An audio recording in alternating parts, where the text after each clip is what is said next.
Welcome to the Unscripted podcast. I'm your host, Sarah Nicastro. I am in sunny San Diego. It's actually a bit overcast at the moment, but not for long, I'm sure. Just wrapped up Field Service Next West. So, this is the WBR event that was previously in Palm Springs. This is the first year that the event has been in San Diego. And it was really interesting to hear some of the input on the destination change. I think it made it a bit easier for folks to get to, which was nice, and both beautiful locations. So you really can't go wrong. So today is day three. This will obviously come out next week, but we just wrapped the event, and I wanted to do a bit of a recap of some of the things that stood out to me, some of the opportunities I had this week to engage and be involved. I feel like I always say when I do these episodes, this is not meant to be a comprehensive overview of the event. There was a jam-packed agenda with many, many wonderful speakers, all of which had great points. It would take me far too long to do a comprehensive overview. So this is just some of the tidbits that stood out to me, some of my own personal reflections and takeaways for folks that maybe weren't able to be at the event this year or just wanted to reflect on what happened throughout the week. So the day one kicked off with a keynote from Brad Haberly of Siemens, and the session of was around the topic of globalization versus localization. Siemens is obviously a huge organization, and Brad was talking about how they've gone through the process of determining where it makes sense to apply global standards and global processes and where there is room for localization. So there were a lot of different aspects to the session that he delivered. It was very informative, and while businesses are structured different ways and would all have to go through the process of making those decisions for themselves, it was some really good food for thought on how they've reflected on what the right balance is. What stood out to me about Brad's session is how much he reinforced the criticality of standardizing on their tech stack. So, what he talked about, I think, was a recurring theme throughout this week. The modernization and the standardization from a technology perspective is absolutely crucial to them being able to scale service in the way they need to based on today's customer expectations and demands. And that's something that I've hoped to convey through some of our recent content, this idea that, we're in this phase where just optimizing the way work has always been done is not enough. We need to look for those opportunities to expand on what's possible. That type of scalability comes through not only standardization, but building more intelligence into the tech stack. There was a panel that morning on the topic of service as a revenue engine, and Sasha Ilyukin of Tetra Pak was on that panel. If you are a regular podcast listener, you will know that Sasha was on recently talking about Tetra Pak's service growth journey. I think they are an outstanding example of an organization that has, put a lot of focus on the opportunity around outcomes-based service, and they have achieved success from doing so. Sasha brought up a point that reminded me it's something that I do know but haven't thought about recently, which is the power of the Advanced Services Group. If you're not familiar with them, that's out of Aston Business School in the UK, but the Advanced Services Group has a framework around four E's, and those are explore, engage, expand, and exploit. And this is a process that, as Sasha spoke about, it's iterative. So it's not something you go through once, but it's something you go through to sort of create a new value proposition for customers and continue that process so that you're staying close to what the customer needs, challenges, demands, or desires are, and you're continuing to, examine where, as an organization, you might be able to meet those needs. So that was a really good session. there was another session on the idea of redefining the service value proposition. And that session was a lot around the idea of customer obsession and what does that mean in today's service businesses.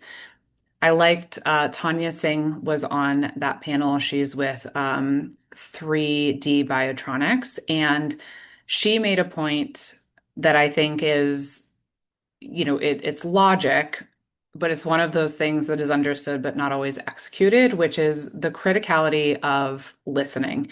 Before you can define or redefine anything, if you if you really want to consider yourself customer obsessed, step one and the most important step is to be listening to your customers, really, truly, and genuinely listening.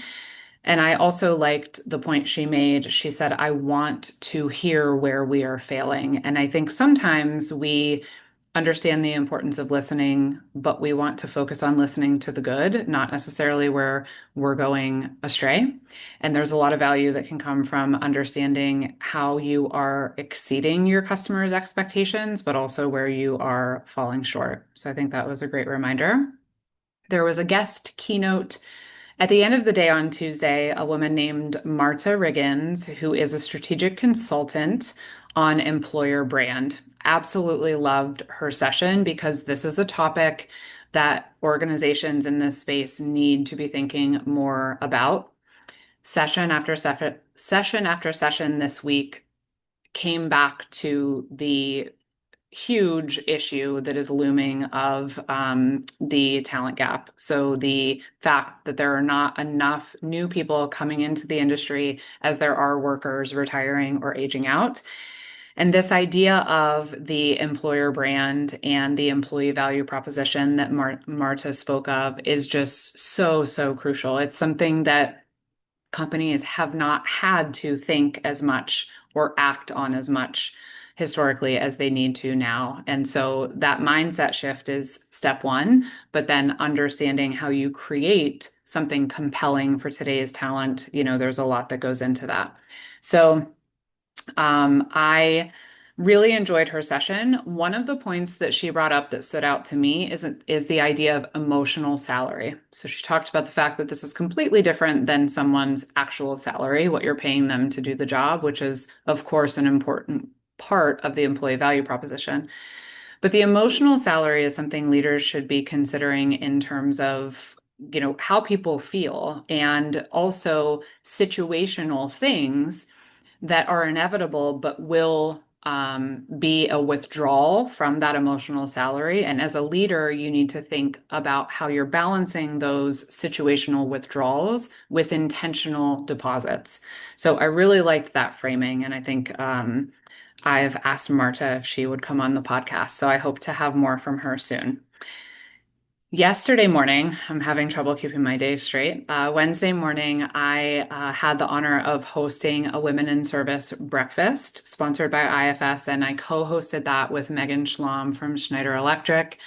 It was a wonderful start to the day. We had a packed room and a really great group of women who joined. We had just a really honest conversation. I think we went over by about 15 or 20 minutes, and we easily could have talked for another hour at least.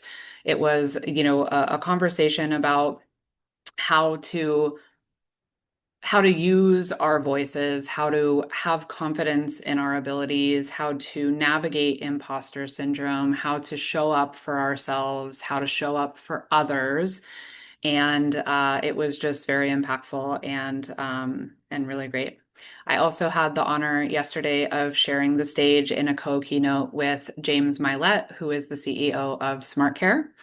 I made a post on LinkedIn not long ago, but I actually first interviewed James back in, I think, 2011 or something like that. So he was in a different role then. I was in a different role then, and it was really nice to be able to take the stage with him. And we spoke about the importance of culture in field service, and particularly when you're talking about a distributed workforce, it's important for leaders to pay special attention to what is the culture like, and how are we creating that, and how is it being lived, and is it what we want it to be? If not, how do we change that? And James, it's something that he's very passionate about. So we spoke specifically about the impact that technology can have on culture, and particularly where today's technology can have a positive impact on field service culture. So there were four areas we spoke about. The first was how technology helps organizations to make their frontline workforce superheroes. The second was how technology can help leaders magnify recognition. James talked about, one of the incredible use cases for AI is how easy it can make leaders, how easy it can make for leaders to surface positive customer sentiment or exceptional performance, to be able to make it easier for leaders to recognize great efforts and great work. Number three was talking about the ways that modern technology can help organizations improve work-life balance for technicians. James spoke specifically about looking at keeping overtime at a good level, and not overtaxing the front line, and the ways that um, systems can help efficiency and utilization is something that can have a really big effect there. And the fourth lever we talked about was the idea of amplifying value. So it goes back to the point I mentioned from Brad at Siemens around this idea of scalability, using technology to work smarter so that you are scaling for outcomes. There was a panel yesterday afternoon on precision service, and Giner Ozgul, who is the CEO of Fortis, was part of that panel. And I liked how he brought up, that there seems to be this shift right now in mindset around AI, of this sort of fearful mindset of like man versus machine or AI versus human, to really starting to understand how AI can be an asset, how it can be a partner. And so I think that is happening. I think that as leaders in this space, we do need to be conscious that that mindset shift might be slower for some frontline employees. And again, just, make sure that we're reinforcing that there is plenty of, work, and not enough of them, et cetera. The other thing that I liked about what Gaynor had to say, actually offline, is that while all of this talk about technology and the importance of it for scalability and all of those things is important, he has been speaking even on LinkedIn about this idea that it also shouldn't be used as a shield or as a excuse to not do some of the real hard work that businesses need to do to just execute, um, really strongly on the core business functions. And so, we talk all the time about the fact that it isn't magic. It isn't going to fix everything. And it also can take attention away from some of those less sexy, but even more important issues that need addressed in the business, that technology, can't address for you. So I think that's a really good reminder. Last night, I got a group of our Standout 50 leaders together for a private dinner.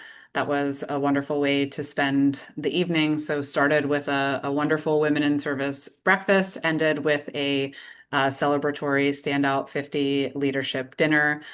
So great bookends to the day. And then this morning, Megan Schlamm of Schneider had a keynote on Recruitment Reinvented. So, as I mentioned, this topic has come up time and time again this week, which makes perfect sense because it is just a reality that, all of these organizations here and all of you listening have to grapple with. What I liked about Megan's session is a couple of things. One, she spoke about the fact that there is not an issue of buy-in on, agreement that this is a challenge. Where she's seen an issue with buy-in is that there isn't always buy-in on the reality that the approach has to change, or maybe the extent to which the approach needs to change. So the way that service businesses have been able to hire talent in the past, is no longer valid, but there's this reconciliation that maybe isn't happening as quickly as it needs to, that it is just going to demand more work and a different approach. And so the buy-in on the fact that it's a challenge is there, but the buy-in on, the amount of effort or the amount of change that goes into handling that challenge in a different way might not be matched yet. So she spoke about the need for leaders to take a more active role. So whereas in the past, you've been able to rely heavily on talent acquisition to do this entire process for you, her point is, leaders need to take a more active role in the process itself and in, informing those partners of, how things are changing and what is important. The other thing I liked that Megan spoke about is that for Schneider, they tried building an apprenticeship program, and for their organization, it didn't work, at least in a way that would have been scalable for them. So rather than focus on having their own apprenticeship program, they're focusing on strong partnerships with trade schools and leveraging that as a way to bring that talent in. The reason I like this point so much is that it's important for us to remember there's no one approach that's going to fit for every organization. So what is common is that change is necessary and that more creativity, harder work, as she spoke about, not only more attention, but more budget and more focus needs to be put to this. That is consistent, but what that looks like for different organizations, will vary. So while I've had folks on the podcast that have had really great success building their own apprenticeship programs and having that be a great path to bring talent into the organization, it was a nice reminder from Megan to myself even that won't work for everyone. And so there isn't just one path to success. There's many, many paths to success. So it's not about, following the new rule book. It's about ripping up the old one and looking for what is going to work well for your business in today's landscape and with today's criteria. So I liked that reminder a lot. And I think it's great that they're, trying things to see what works and what doesn't, but continuing to be creative and to refine the approach. So that's all I have in terms of my sort of notes that I wanted to share in the recap. It was a great week, a lot of wonderful sessions and speakers and connections and chats. I spent quite a bit of time at the IFS booth in the exhibit hall during some of the breaks and lunches and things like that, and it was very busy in there as well. So it was good to see the event have some good success in its first week or first time in San Diego. I also took the opportunity to record a couple of little on-site podcasts. So keep an eye out for those. And as I mentioned with Marta, as an example, there are some folks that I've talked with throughout the week that I've asked to come on and share some of the insights that they spoke about here in some more detail with you all. So keep an eye out for more to come. But that is a bit of my week. And now, as we speak, Eric and the boys are en route to California, and I'm going to go pick them up from the airport, and we're going to go visit family for a long weekend. So I'm excited to kind of log off and take a deep breath and switch from crazy, long event days to a bit of a fun family weekend. Yeah, I hope you enjoy. And you can find more, as always, at futureoffieldservice.com. The podcast is published in partnership with IFS. You can learn more at ifs.com. As always, thank you for listening.